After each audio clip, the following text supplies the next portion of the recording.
और पैनल से पिक्स लेना शुरू करते हैं। पैनल को स्क्रीन पर रखिए। गुड आफ्टरनून रचना जी, आपसे शुरुआत इसलिए कर रहा हूँ क्योंकि 2 दिन से आपने एक स्टॉक पकड़ा हुआ है रिलायंस। पहले तो उस पर एक अपडेट हो जाए और उसके बाद आपकी इस समय की कॉल।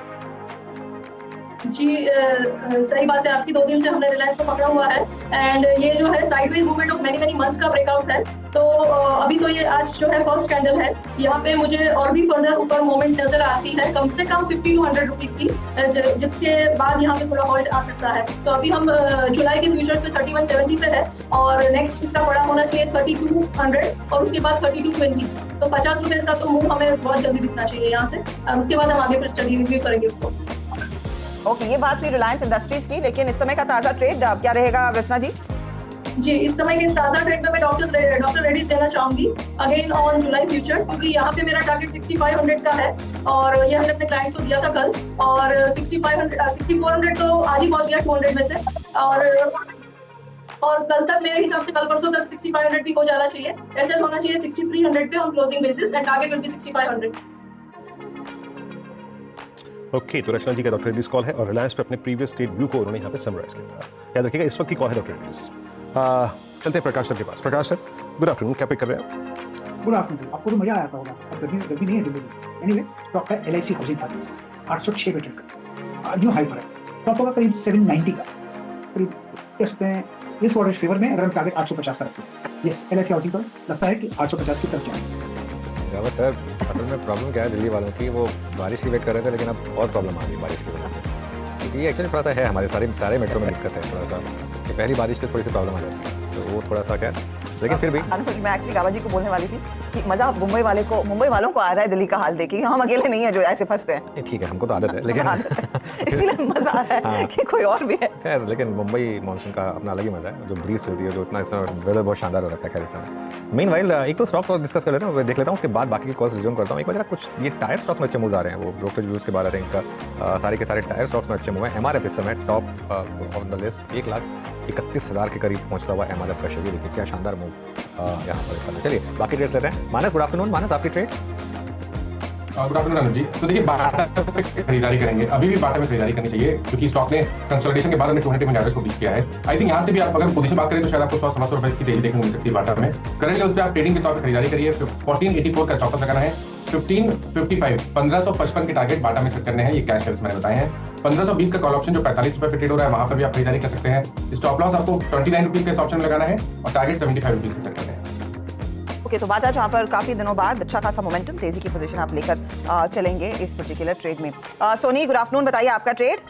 Good afternoon everyone. मेरा ट्रेड यहाँ पे रहेगा ट्रेंड पे। ट्रेंड करंट लेवल पे बाय कर सकते हैं और 5480 पे बाय कर सकते हैं। स्टॉप लॉस रहेगा फ्यूचर्स में 5380 का, टारगेट है 5600 5650। सो ट्रेंड पे हमने 97% का अग्रेसिव लॉन्ग रोलओवर्स देखा है जून टू जुलाई सीरीज, और आज भी फ्रेश लॉन्ग पोजीशंस करीबन 5% का ऐड हो रहा है और बहुत अच्छा सपोर्ट 5400 के पास बनाया हुआ है। एक फ्रेश ब्रेकआउट भी दिया है 5600 5650 टारगेट्स की। ओके, ट्रेंड आपने पिक किया 5448 पे, आपका ट्रेड यहाँ पे। चलते हैं कविता जी के पास। कविता जी, गुड आफ्टरनून, क्या पिक कर रही हैं आप? वेरी गुड आफ्टरनून वीरेन जी, गुड आफ्टरनून एवरीवन। वेल, मुझे जुबिलेंट फूड्स अपना स्विंग ट्रेड जो है वो बरकरार रखे हुए है, अच्छी पोजीशनिंग पर है। 1C काउंटर 567 के लेवल के ऊपर निकलता है, अच्छे मूव्स बनते हुए देखने चाहिए। 575 580 के प्राइस टारगेट के लिए जुबिलेंट फूड पर आप एक बाय ट्रेड इनिशिएट कर सकते हैं। स्टॉप लॉस मेंटेन करना चाहिए 559 का, और एज अ डिस्क्लेमर ये कॉल हमने अपने क्लाइंट के साथ शेयर। ओके, चलिए ये इस समय जुबिलेंट फूड वर्क पर एक कॉल हो गई। अब धर्मेश जी के पास चलते हैं। धर्मेश जी, गुड आफ्टरनून, बताइए आपके पसंद का स्टॉक फंडामेंटली।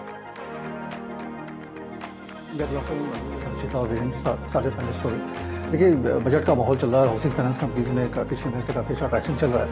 मुझे लगता है कि अभी भी 100% डिस्काउंटिंग नहीं हुआ, थोड़ी सी और जगह अपसाइड की गुंजाइश बाकी है। LIC हाउसिंग फाइनेंस के एनफिन होम्स भी ये तो अच्छे हैं, बट इसके साथ जो मुझे छोटे हाउसिंग फाइनेंस कंपनी में काफ़ी बेहतर लगता है वो है आधार हाउसिंग फाइनेंस।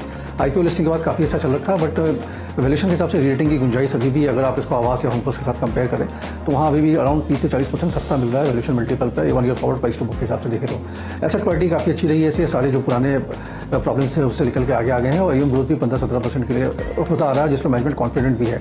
तो गिरावट में खरीदारी करें 405-6 के आसपास, काफ़ी अच्छा ये एंट्री पॉइंट मुझे लगता है। और अपसाइड टारगेट इसका 460 है, ये एक पोजिशनल टारगेट है, मतलब मैं इसे 6-8 महीने के हिसाब से होल्डिंग के हिसाब से 460 का इसका पोजिशनल टारगेट निकल के आता है। 460 के पोजिशनल टारगेट के लिए आधार हाउसिंग यहाँ पर क्लियरली वो प्रेफर्ड ट्रेड है इस समय, और हाउसिंग फाइनेंस कंपनियों में एक बहुत अच्छी तेजी की बहार बनती दिखाई दी है। जुलाई का महीना अगर आप ध्यान दीजिएगा, क्लियरली इन सभी कंपनियों के नाम था, स्पेशली पिछले 2 ट्रेडिंग सेशंस में एक अच्छा खासा मोमेंटम देखने को मिला है। कुछ और ट्रेड्स इनफैक्ट आपकी स्क्रीन पर लेकर आए, जिसमें एक MGL अच्छी खासी चमक दिखा रहा है और हमने वो आपको ट्रेडिंग काउंटर्स में भी दिखाया था। अब बड़े दिनों बाद इस तरह का मूव आया। कुछ IGL में आई थिंक वो प्राइस हाइक टैरिफ हाइक होता हुआ दिखाई दिया था। MGL and all the others क्या वो फॉलो थ्रू करेंगे या नहीं, वाज अ क्वेश्चन जो हम पिछले हफ्ते पूछ रहे थे। लेकिन मानस कोई ट्रेड आप लेंगे, क्योंकि ये भी टॉप ट्रेड्स में शामिल है आज और बहुत तगड़ा हुआ है एडिशन जुलाई सीरीज के पहले दिन।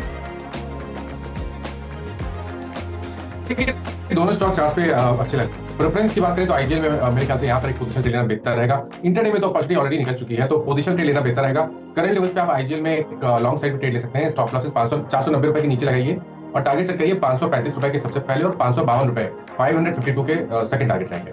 ओके, मीनवाइल एक बार मिड कैप इंडेक्स लेकर आइए। मिड कैप इंडेक्स ने लगा दिया है फ्रेश ऑल टाइम हाई, और ये कितना एक बहुत अजीब इंडेक्स है। एक तरीके से 3-4 दिन का कंसोलिडेशन और एक ही दिन में वापस ऑल टाइम हाई। और आज सुबह ब्रेड भी ठीक थी सुबह से, ये एक अच्छी चीज़ है। मिड कैप इंडेक्स का ऑल टाइम हाई पर होना ज़रूरी क्यों है? क्योंकि अगर मिड कैप इंडेक्स और small cap index all time high पर नहीं है और अगर निफ्टी ऑल टाइम हाई पर है, तो इसका मतलब पोर्टफोलियो इन्वेस्टर्स के लिए मार्केट उतनी अच्छी नहीं। लेकिन अगर mid cap index all time high लगा रहा है, स्मॉल कैप इंडेक्स करीब है उसके ऑल टाइम हाई के, तो ये मार्केट के लिए एक अच्छी चीज़ है कि भाई मिड कैप और स्मॉल कैप में भी आपका पैसा बन रहा है। 55,927 ये नया हाई लगाया मिड कैप इंडेक्स ने, और 55,927.6 ये इस समय fresh all time high mid cap index में। शानदार मूव्स, बाटा में अच्छे मूव्स हैं। एक बार मिड कैप IT में आई थिंक वीरू ने OFSS की बात की थी, एक बार परसिस्टेंट सिस्टम्स लिख लेते हैं। परसिस्टेंट सिस्टम्स 4.5% ऊपर। आई डोंट नो अगर अभी तक हमारे पैनल में किसी ने पिक किया है नहीं किया इसे। ओके, नहीं किया किसी ने। कविता जी एक बार आप परसिस्टेंट का चार्ट देखिए, कैसा लगता है ये? परसिस्टेंट क्योंकि ऑलरेडी 4.5% का मूव इस काउंटर ने दे दिया है, पर अगर आप इसे डेली चार्ट पर देखें तो इसने 50 EMA के ऊपर एक बहुत अच्छा मूव बनते हुए दिखा है।